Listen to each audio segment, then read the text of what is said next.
꼬인 인생인가 하나님의 경륜인가라는 제목을 가지고 오늘 하나님 말씀을 같이 나누도록 하겠습니다. 제가 한 이틀 전부터 목이 좀 잠기는 현상이 좀 있는데 듣기에 좀 거북하실 수도 있습니다. 그래서 좀 기도해 주시고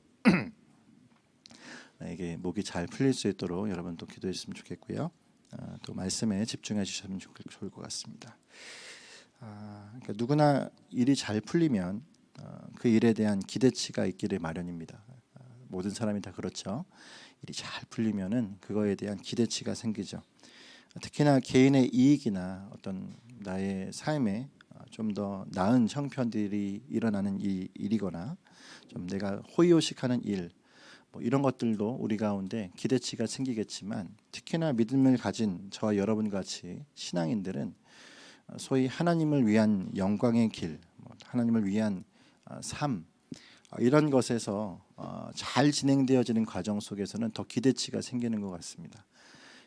쉽게 말해 하나님을 위해서 나가는 삶에서 순조로움은 우리가 더 하나님의 영광을 기대하게 만든다라는 사실이에요.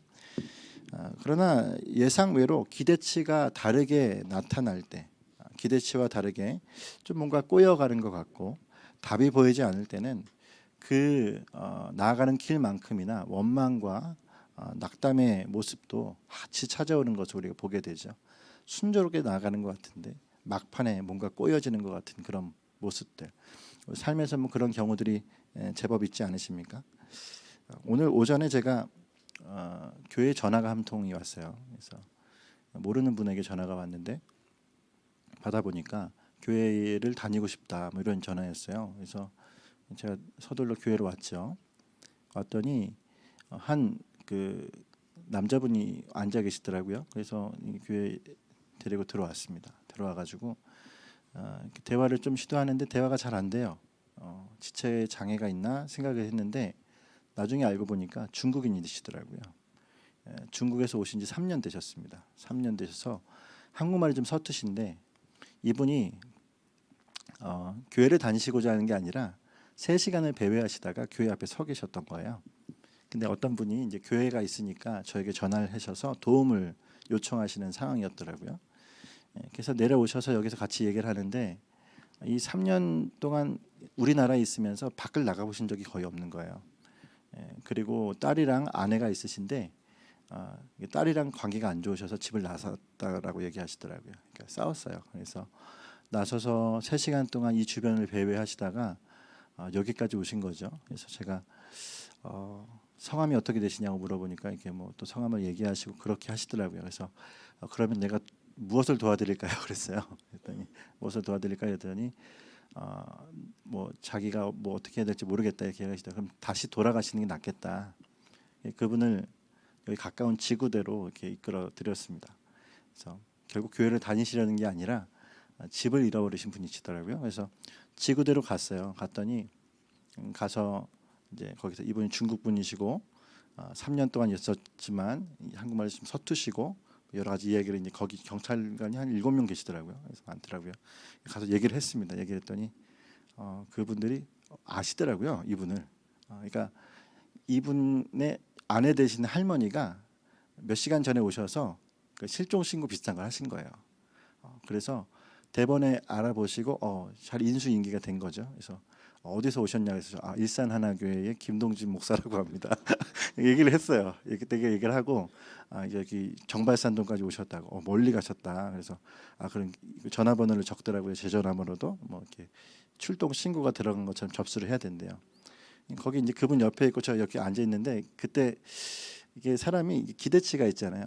이렇게 하면 좀 뭔가 칭찬이라도 좀 해줄 것 같고 그런 생각 안 드십니까? 그래서 역시 교회 목사님이 좀 다르시네요. 막 이런 칭찬, 그러니까 뭐 대단한 뭐 시민의 상 이런 거 기대하는 게 아니라 그런 칭찬이라도 한마디를 해줄 걸 기대하고 거기 앉아 있었던 것 같아요. 제 마음속에. 근데 이제 일이 잘 처리가 되고 있는 중에 거기 경찰분 한 분이 이제 가셔도 됩니다. 가셔도 됩니다. 딱 그러시는 거예요. 그래서 네 가면 되나요? 그래서 네 가시면 돼요. 그래서 지금 왔어요. 다시 돌아왔어요. 제가 이 얘기를 왜 하냐면 이 사람 기대치가 있다. 할렐루야. 예. 중요한 거는 여러분 이 신앙인으로 우리가 살아가면서 조금이나마 뭔가를 좀 선한 일을 하고 뭐 좀 나아가는 일을 해도 사람마다 생기는 거에 뭐야? 이걸로 뭔가 좀 마음의 흡족함을 좀 얻고 싶고 하다못해 말 한마디라도 어떤 사례를 받고 싶은 것이 그냥 인간지사 우리의 마음인 것 같아요. 근데 중요한 건 오늘 말씀에 이 나오는 이 배경의 장면들이 그런 배경 속에서 진행되고 있다는 것을 여러분 좀 볼 필요가 있습니다. 2장의 말씀까지는 여러분 우리가 보았던 2장의 말씀까지 에스더와 모르드게의 이 형편과 모습은 좀 소위 말해 승승장구하는 모습이에요. 와스티가 폐위된 일이 여러분 우리가 잘 기억하죠. 오후 예배 때 얘기했으니까요. 와스티의 폐위가 남의 일처럼 처음엔 생각하지 않았겠습니까? 남의 일처럼 시작되어진 이 일이 나중에 결국에 종국에는 무엇이 되죠? 에스더가 왕후가 되어지는 일이 되는 이 초유의 사태가 그들의 개인적인 면에서 일어난 겁니다. 그러니까 수많은 과정들이 있었고 그 과정들의 결국이 에스더가 왕후가 되어지는 이 사건을 보면서 그 신앙인들의 마음이 어떻겠습니까? 이 일이 하나님이 뭔가 다루시는 일이구나. 뭔가 이거 하나님이 뒤에서 움직이시는 일이다라는 것을 아마 대번에 알았을 겁니다. 그리고 이 상황에 지금 하나가 더 붙어 있죠. 그 와중에 궁궐 문지기였던 이 모르드게가 뭘 발견하죠?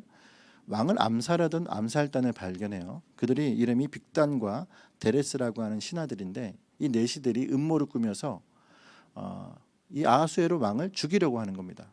근데 그 죽이려는 것을 옆에서 적발하고 그것을 왕에게까지 고하는 그 왕에게 고하는 일에 에스더랑 거의 팀워크가 잘 맞았어요. 그래서 이 모르드게가 발견한 걸 에스더에게 말하고 에스더는 모르드게의 이름으로 이걸 보고한 거죠. 이 정도가 되면은 이들의 마음속에 어떤 마음이 들까요? 이 모든 상황이 그러니까 내심 기대치를 불러일으킬 것입니다. 우리가 이렇게 에스더가 왕후가 되고 내가 문지기로 있는 이 모든 것이 이 왕국에 이 제국에 아주 중요한 역할을 했구나. 이거 하나님이 보시기에도 매우 중요한 역할들로 나설 수가 있겠구나. 이런 생각들을 하게 되는 상황이 2장까지의 이야기다라는 거죠. 어떤 포상까지는 아니어도 왕의 신임을 얻어서 자신들과 민족을 보호할 수 있는 좋은 장치가 될 수도 있겠다. 이런 생각까지도 했을 겁니다. 그렇죠. 지금 포로기에 이 포로 생활을 하고 있는 물론 일자 포로 기한이 있었지만 아직도 그 지역에 남아있던 사람들은 보호받기를 원할 텐데 그런 상황에 에스더는 어떻게 보면 자신이 왕 옆에서 보조적인 이런 보호 장치가 될 수 있다라는 내심 기대를 할 수 있는 만한 상황이 2장의 말씀일 겁니다. 그러나 이런 기대치는 몇 가지 의아한 상황 속에서 다 모두 꼬여지기 시작하는 것이 2장 말미부터 3장까지의 이야기인 거예요. 먼저 어떤 꼬임이 있습니까? 첫 번째는 암살 음모에 대한 것이 이 사건이 그냥 묻혀버리는 일이죠. 23절의 말씀이 2장 23절의 말씀이 그걸 잘 설명해 주었습니다. 23절의 말씀 한번 읽어보겠습니다. 시작. 조사하여 실증을 얻었으므로 두 사람을 나무에 달고 아멘. 아멘. 아마도 왕이 왠지 이 일이 별다르게 반응 없이 지나가는 모습을 이 말씀에서 볼 수 있습니다. 그러니까 왕을 암살할 암살단을 찾아서 그들에 대해서 보고하고 왕이 스스로 그들의 목을 나무에 다는 이 일이 말씀에 나타날 정도로 이렇게 선명하게 있는데 이 모든 일에 대한 사례를 하지 않은 거예요. 이 모든 일에 대해서 그 두 사람에 대해서 지목하지도 않았다라는 겁니다. 왜 그랬을까라는 생각이 들 정도로 반응이 아주 없이 그냥 기록에만 남아있는 모습으로 덮여지게 되어지는 모습입니다. 아마도 당시 다른 일을 아마 왕이 생각하지 않았을까라는 짐작은 할 수 있죠. 여자에게 계속 빠져 있었거나 아니면 이 하만이라고 하는 사람이든 그 주변의 다른 인물들은 여러 가지의 것들이 그를 어떻게 보면 이 모든 상황 가운데 집중하지 못하게 했을 것입니다.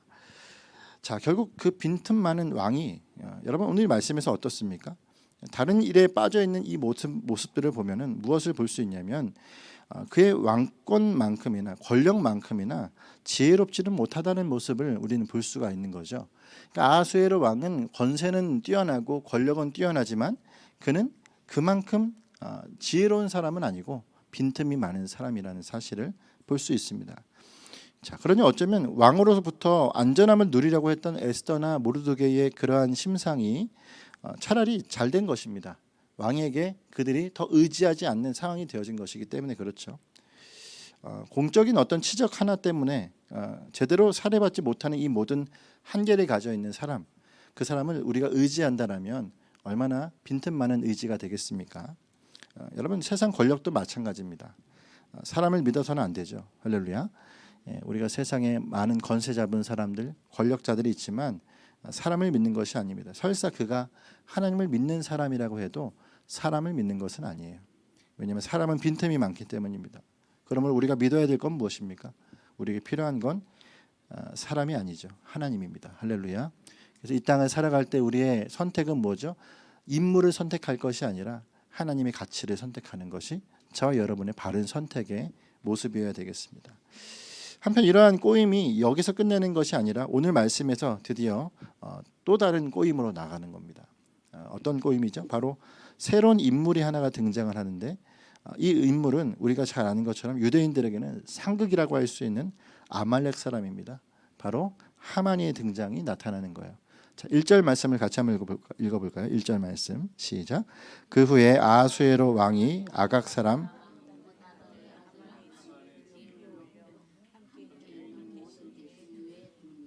아멘. 자, 우선 이 하만의 등장은 매우 갑작스러운 이슈였다라는 것을 우리에게 말씀은 이야기해주고 있습니다. 왜냐하면 맨 앞에 뭐라고 써있죠? 그 후에라고 얘기하는 표현은 이 지금 기록이 시간적인 순서상으로 이어지고 있다라는 얘기예요. 그러니까 이 장의 이야기가 진행되고 그 후의 이야기입니다. 자, 하만은 그 전까지는 그의 이름이 나오지 않았고 그 후부터 나타났다는 얘기는 그가 갑작스러운 이슈적인 인물이었다라는 것을 말씀은 이야기해주고 있는 거예요. 그러므로 여러분, 이 하만은 갑자기 전면에 등장한 케이스입니다. 결국 다시 말하면 하만은 이 장에서는 없었던 인물이고 지금은 그가 권력을 얻은 자라는 사실을 우리가 말씀에서 보게 되는 거죠. 그래서 1절에는 이렇게 얘기하죠. 하만의 지위를 높이 올려 함께 있는 모든 대신 위에 두니라고 얘기합니다. 자, 그의 지위가 어디까지 이르렀죠? 바로 모르드게의 궁궐 문지기로 있었던 모르드게보다 더 위의 사람이 되어 있는, 처음에는 이름도 없었던 사람이 갑자기 모르드게보다 더 위에 서열에 있는 사람이 되어 나타나 있는 모습을 보게 되는 것입니다. 꼬인 거죠. 다시 말해서 모르드게보다 더 위에 아말렉 아각 사람이 있다라는 이 상황은 이전에는 없었지만 갑자기 생겨난 사건이라는 것을 말씀은 이야기해주고 있는 것입니다. 자, 특히나 10절의 말씀에는 그가 얼마나 왕에게 절대적인 신임을 갖고 있는지를 보여주죠. 10절의 말씀에 무엇이라고 얘기하죠? 왕이 반지를 손에서 빼앗다, 그에게 주었다, 이렇게 얘기합니다. 자, 왕의 인장 반지를 준다라는 것은 무엇을 의미합니까? 나라의 2인자다라는 뜻이에요. 우리가 그 2인자가 예전에도 있었죠. 요셉. 요셉처럼 지금 하만이 이 대제국의 2인자가 되어진 것입니다. 자, 이런 절대적인 신임 가운데 있는 것, 결국 한 번 꼬인 상황이 이제는 왕 곁에 모르드게나 에스더가 있을 수 없는 상황이 되어져 버린 거예요. 원래는 그들이 기대하는 것은 무엇입니까? 왕 곁에서 모르드게와 에스더가 그들과 같이 있어서 자신의 민족이나 자신의 서양들을 보호받기를 원했을 것입니다. 근데 이러한 상황이 되지도 못할 뿐더러 그 옆에 누가 있는 것입니까? 적대적인 민족인 아말렉의 아각 사람의 하만이 들어가 있는 상황. 완전히 꼬여도 이렇게 꼬인 적이 있을까요? 그러니까 정말 승승장구 잘하다가 마지막에 뭐예요? 두 가지가 딱딱 꼬여버려가지고 결국 왕의 옆에 그들이 있지 못하는 상황이 되어지는 이 모든 상황이 펼쳐지게 되는 겁니다. 자, 우리는 여기서 한 가지 첫 번째 적용점을 한번 생각해 볼 필요가 있는 것 같아요. 자, 오늘 이 상황처럼 무엇인가 포부와 열의가 있을 때 일이 꼬여진 경험을 여러분 한 적이 있으십니까? 나는 정말 열심히 하고 싶고, 야, 이러면 하나님 나라가 막 세워질 것 같고, 정말 하나님의 뜻이 나로 인하여서, 우리로 인하여서, 뭐 그런 찬양도 있잖아요. 나를 통하여 하나님의 영광이, 그런 찬양이 있는 것처럼 그렇게 우리를 통해서 일하게 되어지길 원하는 열의가 있는데 꼬여져 버리는 상황들. 성경에는 이런 케이스들이 종종 나타나죠. 그 중에 가장 대표적인 케이스가 뭡니까? 모세입니다. 자, 모세를 보면 어떻습니까? 그가 아주 혈기왕성했을 때 그는 애굽의 왕의 수업을 받았던 자예요. 왕으로서의 교육, 왕궁의 교육을 받고 그 지위를 가졌던 사람이 모세입니다. 그 모세가 그렇게 자신이 혈기왕성했을 때 그들은 어떤 생각을 했죠? 내가 그래도 민족을 아우르는 지도자가 될 수 있을 것이다라는 생각을 했다라는 거예요. 근데 여러분 그때가 언제입니까? 40세 때. 그 40세 때 그의 마음이 그렇게 끝무렵도록 올라갈 그때에 모세는 결국 무엇이 됐습니까? 살인자가 되어버리고 광야로 내몰리는 상황이 되어져 버리죠. 그러니까 민족의 지도자로서 스스로가 자신을 높이 지켜들 만한 기대치가 있을 때 하나님은 그를 어떻게 만드시죠? 가장 낮은 자리로 나아가게 만드는, 광야로 나아가게 만드는 일들을 보게 되는 것입니다. 여러분 이런 모습을 우리가 보면서 그는 결국 광야에서 은둔 생활을 40년 동안 한 이후에 결국 그가 뭐 그렇게 얘기하죠. 숨이 다 죽고, 그러니까 아주 뻣뻣하고 단단했던 것이 다 죽어버리고, 만약 막 콩나물이나 이런 것들이 막 물에 탁 들어가면은 그때부터 뭐 하죠? 숨이 다 죽어져 버리는 것처럼, 그러니까 이제 자기는 아무것도 할 수 없다 이런 상황이 되었을 때에 하나님은 그를 그때서야 이끌어내셔서 하나님의 지도자로 삼아 나가시는 모습을 우리가 성경에서 볼 수가 있습니다. 어찌 보면 이런 하나님의 일하심의 순서는 우리에게 매우 큰 하나님의 사람으로서 살아갈 중요한 힌트를 주는 것 같습니다. 이 모르드게와 에스더도 마찬가지고 모세도 마찬가지고 또한 다윗도 10년여간의 광야의 시간들을 거쳐가며 그들 한 나라의 왕으로 세워가신 하나님의 모습은 결국 오늘 우리의 삶에서도 하나님이 어떻게 우리를 다뤄가시는지를 보여주는 아주 중요한 단서들이 되어지는 거죠. 그러므로 여러분 오늘 이러한 모습들을 보면서 우리는 개인의 야망으로서는 하나님 앞에 쓰임받을 수 없다는 사실을 기억해야 합니다. 내 개인의 생각, 내 개인의 기대치, 이렇게 하면 하나님의 나라가 설 것이다. 우리의 생각은 하나님의 생각보다 한없이 못해서 하나님의 뜻을 온전히 세우는 자의 모습이 될 수 없다라는 것을 알 필요가 있는 거죠. 그러므로 여러분 하나님은 야망을 사용하시는 분이 아니십니다. 할렐루야. 개인의 야망을 통해서 하나님의 나라를 이루시는 분이 아니세요. 우리의 혈기가 오히려 하나님의 사역에는 아무 쓸모 없음을 주님이 보여주시는 분이다라는 것을 우리는 기억해야 합니다. 그러니까 나의 야망은 하나님에게 있어서는 다뤄져야 될, 그러니까 내가 다뤄지도록 만드시는 그런 모습일 뿐이다라는 거예요. 자, 그러므로 우리가 필요한 것이 무엇이겠습니까? 이런 말들이 있죠. 부러진 다리가 필요합니다. 꺾어진 날개가 필요합니다. 그러니까 나는 부러진 다리, 꺾어진 날개가 있을 뿐이다라는 거예요. 내가 날 수 있다, 내가 걸어갈 수 있다라는 사실을 모두 불가능하게 해놓으신 그 하나님께서 그때부터 나를 날게 하시고 그때부터 나를 걷게 하시는 은혜가 있다라는 사실을 깨닫는 사람이 오늘 주님 앞에 온전히 쓰임받는 사람임을 오늘 저와 여러분이 믿으시기를 간절히 원합니다. 그러므로 여러분 우리에게도 마찬가지죠. 아까도 우리가 찬양했던 것처럼 나의 계획이 실패하고 나의 소망이 무너질 때 삶의 주관자 되신 그분 앞에 내가 무릎을 꿇고 예배하기를 시작하는 거죠. 무엇이 문제죠? 무엇이 우리에게 변화되어야 하는 문제입니까? 바로 주님 앞에 예배자로 서야 되는 것입니다. 하나님을 경외하는 자로 서야 됩니다. 내가 내 야망으로 주님 앞에 내가 할 수 있다라고 할 때는 내가 주인입니다. 내가 주인인 자는 하나님을 예배할 수가 없습니다. 할렐루야. 그럼 주님 앞에 나를 죽이고 내가 모든 숨이 다 죽여져서 나는 할 수 없습니다. 주님이 하시길 원합니다. 그 마음으로 주님 앞에 나가는 자가 진정한 예배자의 모습을 하는 자라는 사실을 기억하시기를 간절히 원합니다. 여러분 하나님 어떤 분이십니까? 하나님 좋으신 하나님이십니다. 할렐루야. 믿으십니까?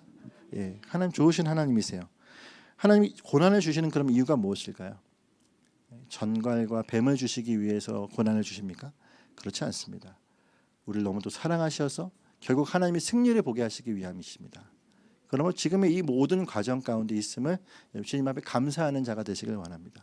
그 감사의 끝이 무엇이죠? 결국 하나님이 하나님의 이름을 드러내시는 승리를 하시는 가운데 우리가 함께 동참할 수 있는 영광을 누리게 되어진다라는 사실을 우리가 보게 되기 때문입니다. 할렐루야. 그런 모습이 오늘 이 예배 안에 있는 모든 지체들 가운데 나타나시기를 간절히 원합니다. 자, 한편 오늘 말씀은 이미 우리가 오후 예배 때 다뤘던 것처럼 사울의 후손과 아각의 후손의 대결 국면이 되어지겠죠. 2절의 말씀을 여러분 같이 한번 읽어볼까요? 2절 말씀 시작. 대궐문에 있는 왕의 모든 신하들이 다 왕의 명령대로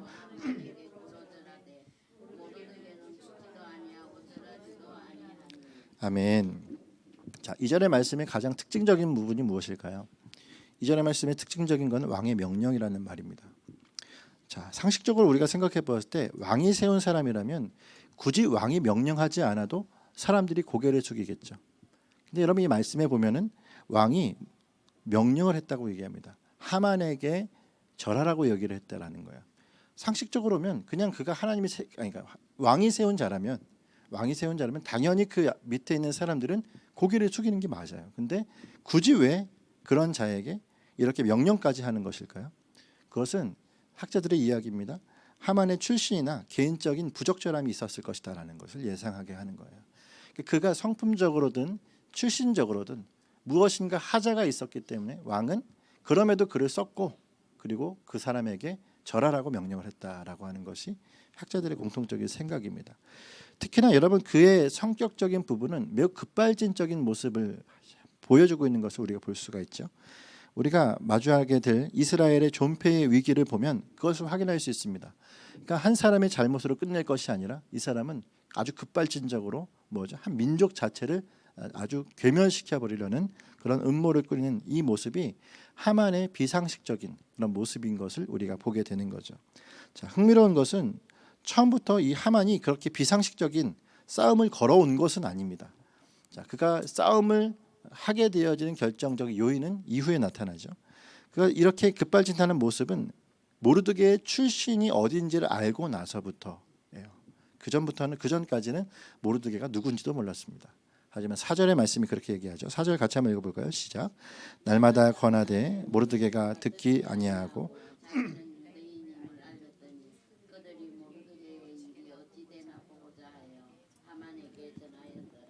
아멘. 자, 여기서 재밌는 건 모르드게가 에스더에게는 출신을 발설하지 말라고 지시했거든요. 근데 지금 자신은 뭐 하는 겁니까? 유다인이라고 자신의 출신을 밝히고 있는 모습을 볼 수가 있습니다. 그리고 그 말을 들은 다른 신하들은 지금껏은 이 사실을 모르고 있었던 것을 오늘 말씀에서 좀 대번에 알 수가 있어요. 그 전까지는 어떻습니까? 다른 신하들이 얘기하는 거예요. 왜 절을 하지 않느냐? 절을 하라고 권하기도 하고 이유를 묻기도 하는데 대답을 하지 않다가 나중에 대답을 한 게 나는 유다인이다 이렇게 얘기하고 나니까 사람들이 어떻게 얘기하죠? 이제는 권하지 않고 좀 약간 방관자의 역할을 하고 있습니다. 자, 이 상황이 이제 어떻게 되나 보자. 약간 불구경하는 듯이 나머지 사람들, 이 신하들이 보고 있는 거죠. 자, 이런 모습은 당시 이 유대인들이 가지고 있는 독특함이 이 제국에서 어떤 불이익을 당하고 있는지를 좀 잘 설명해 주는 부분이에요. 그러니까 내가 유다인이다라고 말하는 그 한마디가 사람들에게 권했던 것을 다시 되물리고 그를 방관하는 모습, 좀 약간 거리를 두는 모습으로 나가는 모습이 이 말씀 안에서 유다인을 바라보는 그 제국 안에서의 다른 민족들의 어떤 방향성을 보여주는 것이다라는 거죠. 특히나 그 가운데 아말렉 아각 사람 하만은 더했겠죠. 왜냐하면 자기의 민족과는 철천지 원수라는 것을 알고 있었기 때문에 이제 거기서부터는 어떻게 하는 겁니까? 하만이 이 모르드게와 그의 민족을 아예 괴멸시키려는 음모를 꾸미게 되어지는 모습을 보게 되는 것입니다. 자, 그리고 이 말을 들은 다른 신하들 모두 방관자로 절하는 모습을 보게 되는 거죠. 자, 그렇다면 에스더에게는 발설하지 말게 했던 이 출신을 왜 그러면 모르드게는 발설하고 있는 것일까요? 이것은 그들의 출신이 타지에서 불이익이라는 것을 알고 있었기 때문에 에스더가 그 불이익을 받지 않게 하기 위함입니다. 그러니까 에스더가 그가 왕후까지 되어가는 그 상황들, 또 왕으로서 그 안에서 소위 자신이 일을 감당하게 되어지는 가운데 유다인이라고 하는 그 말 자체가 그 출신 자체가 그에게 좋은 영향을 주지 않는다라는 걸 알기 때문에 굳이 내 입으로 말하지 말아라 이렇게 얘기한 거예요. 자, 그러면 이 모르드게는 왜 자신은 얘기했을까요? 자, 그가 얘기하는 이 상황은 무엇이냐면 이제 믿음의 행보를 보여야 할 상황이 되었기 때문에 그렇습니다. 그 역시 다 숨기고 있다가 결국 믿음의 행보를 보여야 할 때가 되었을 때 그는 결국 자신의 정체성을 드러내고 있는 모습을 볼 수가 있는 거죠. 결국 모르드게는 하만 앞에서 절하지 않기 위해 에스더는 유대인들의 살기 위한 출신을 공개하지 않게 했지만 그 스스로는 공개하는 모습을 볼 수가 있는 겁니다. 자, 여러분 이 모습 여기서 우리가 한번 시사하는 바가 있는데요. 바로 하나님의 말씀이 존중받는 사회라면은 더 낫겠지만 하나님의 말씀이 존중받지 못하는 사회에서 우리의 신앙의 태도는 매우 지혜로움이 필요하다라고 하는 거예요. 예를 들면 우리나라가 아니라 북한이나 중국과 같은 지금 통제되어지는 사회 속에서 신앙을 드러내며 사는 것 자체가 불가능한 곳, 이런 곳에서 정체성을 내보이는 것은 여러분 문제 삼을 수가 없습니다. 그러니까 그 사람 내 정체성을 드러내지 않는 것, 그걸 못하는 것에 대해서 누구도 문제 삼지 않을 겁니다. 그렇죠? 근데 그럼에도 불구하고 그 자리에서 그들이 결국 자신의 정체를 드러내는 상황은 언제입니까? 믿음의 행보를 보여야 할 때입니다. 그러니까 북한의 상황 속이 어떻게 보면 이 제국 안에서의 이들의 모습과 비슷한 거죠. 평상시에는 자신을 숨기며 살다가 하지만 결국 믿음의 행보, 내가 이것은 정말 주님의 믿음의 결기 안에서 지켜야 되겠다, 이건 내 신앙의 양심상 나아갈 수밖에 없다 했을 때는 나를 드러내는 모습을 하는 것이 오늘 북한이나 이런 나라들에서 가진 신앙의 태도들 안에서 나타나는 대목이죠. 그러면 여러분, 이 땅에서의 삶은 어떨까요? 오히려 이 땅에서의 삶은 다릅니다. 여러분, 이건 우리가 이렇게 적용해 볼 필요가 있어요. 자신을 감추고 신앙이 없는 자처럼 사는 것보다 여기서는 일상에서 믿음으로 사는 몸부림이 있어야 되는 곳이 여기입니다. 할렐루야. 그러니까 이걸 우리 여기서도 잘못 적용을 해서 우리 다 숨어 삽시다, 그리고 짠하고 나는 믿음을 가진 사람입니다, 이렇게 하지 마시고, 우리가 있는 이 사회는 신앙의 자유가 있는 곳이죠. 여기서는 어떻게 살아야 됩니까? 더 많이 믿음의 태도로 본을 보이는 삶을 살아야 되는 것이 이 땅에서의 삶의 모습이다라는 거예요. 그러므로 여러분, 우리에게 필요한 것이 무엇입니까? 그러니까 믿음으로 사는 몸부림이 필요한 거예요. 우리가 붙드는 하나님이 세상의 어떤 권세보다 크심을 아는 자가 되시길 간절히 원합니다. 그러니까 우리를 붙드신 하나님이 세상의 어떤 권세보다 크시다, 이 마인드로 이 땅은 살아가는 거예요. 세상에 어떤 권세자가 있어도, 어떤 우리에게 불이익이 찾아올지라도 우리가 이 땅에서 그렇다고 죽지는 않거든요. 할렐루야. 죽을 일이 없죠. 이 모든 상황 가운데 하나님 앞에 능히 이 모든 상황을 이겨내게 하시는 능력을 믿고 나가는, 크신 하나님을 믿고 달려가는 저 여러분이 되어져야 한다는 사실입니다. 또한 그 하나님을 믿고 살아가는 삶의 모습이 더욱 뚜렷하고 선명해서 어둠을 비추는 자의 모습, 이 모습이 저 여러분의 삶 속에 나타나야 되기를 간절히 원해요. 이것이 우리가 이 땅을 살아갈 모습이라고 하는 것입니다. 어둠을 어둠으로 그치게 하는 것이 아니라 어둠을 빛으로 불러내는 자. 할렐루야. 이것이 이 땅의 교회가 해야 될 일입니다. 교회는, 이 땅에서의 교회는 숨어 있어서는 안 됩니다. 복음은 숨어 있어서는 안 됩니다. 더 많은 자들에게, 더 많은 곳에 그 복음을 복음대로, 그 가치대로 전하는 자가 오늘 저와 여러분이 되어야 될 줄을 믿습니다. 자, 이제 오늘 말씀을 마치도록 하겠습니다. 이 6절의 말씀을 통해서 오늘 저와 여러분이 적용해야 될 두 가지를 우리가 다뤘어요. 첫 번째 무엇이었습니까? 하나님은 우리의 야망을 사용하시는 분이 아니라는 겁니다. 오히려 우리의 순을 죽이듯이 우리의 거칠고 단단한 것을 녹여서 그분의 거룩한 뜻을 우리에게 초청하는 자가 되시길 바랍니다. 그분의 거룩한 뜻을 쫓아 살아가기에 우리의 삶이 순종적인 하나님의 사람들이 되시길 원해요. 그러므로 눈앞에서의 상황을 뛰어넘고 우리를 단련시키시는 하나님의 경륜을 깨닫는 삶, 이 모습이 저 여러분의 삶입니다. 여러분, 꼬인 삶인가요? 아니면 하나님의 경륜 안에 있는 삶인가요? 우리는 꼬인 인생이 아니에요. 그러므로 이 땅에서의 삶은 절대로 꼬인 인생이 아닙니다. 하나님이 우리 모든 삶을 하나님의 경륜 앞에서 하나씩 만들어 가시고 세워 가실 것이기 때문에 그렇습니다. 할렐루야. 또 하나는 무엇입니까? 우리의 삶의 터전에서 세상의 어떤 권세에도 흔들림 없는 믿음의 행보를 취하는 자가 되시길 간절히 바랍니다. 할렐루야. 세상의 어떤 것에도 우리가 주님 앞에 나가는 우리의 발걸음을 모두 멈추게 할 수 없습니다. 만약에 우리가 이 땅이 통제받는 사회가 되어지면 그때는 우리가 숨어 들어갈 수밖에 없겠죠. 하지만 그렇지 않은 이때에 우리가 해야 될 건 무엇인가요? 엄혹한 시절이 오기 전에 주님께 이 땅을, 이 지금의 신앙의 자유가 있는 땅으로 올려드리는 삶이 되어지는, 할렐루야, 그런 모습으로 주님 앞에 신앙의 자유를 가지고 정말 믿는 자의 삶이 무엇인지 이 세상의 사람들에게 하나님 앞에 보여주는 자의 모습, 이런 삶을 살아가는 오늘 저와 여러분이 되시기를 간절히 소망합니다. 아멘. 이 시간 함께 기도하겠습니다.